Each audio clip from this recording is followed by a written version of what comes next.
ल आज हामी अब पाठ्यक्रम निर्माणका चरणहरू है पाठ्यक्रम निर्माणका चरणहरू पढ्छौँ। टिपोट गर्नु त पाठ्यक्रम निर्माणका चरणहरू है पाठ्यक्रम निर्माणका चरणहरू है यता हल्ला नगर यता सुन्नु। हामी पाठ्यक्रम निर्माणका चरणहरू गर्छौँ। हाम्रो चाहिँ पाठ्यक्रम निर्माणका चरणहरूमा पाठ्यक्रम पाठ्यपुस्तक विकास तथा वितरण निर्देशिका सुन्नु है। पाठ्यक्रम पाठ्यपुस्तक विकास तथा वितरण निर्देशिका 2079 ले पाठ्यक्रम निर्माणका 5 वटा चरणहरू हुन्छन् भनेको छ।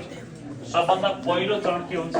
आवश्यकताको पहिचान है आवश्यकताको पहिचान। अब यो आवश्यकताको पहिचान कसले गर्छ त भन्दाखेरि पाठ्यक्रम विकास केन्द्रले गर्छ। पाठ्यक्रम विकास केन्द्रले आवश्यकताको पहिचान गर्छ। त्यो अब विभिन्न विज्ञहरू खटाएर सरोकारवालाहरूसँग छलफल गरेर आवश्यकताको पहिचान गरिन्छ। जब आवश्यकताको पहिचान गरिन्छ त्यसपछि दोस्रो स्टेप हुन्छ नीतिगत निर्णय है। नीतिगत निर्णय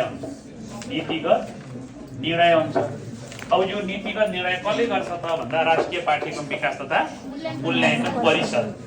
राष्ट्रिय पाठ्यक्रम विकास तथा मूल्याङ्कन परिषदले नीतिगत निर्णय गर्छ।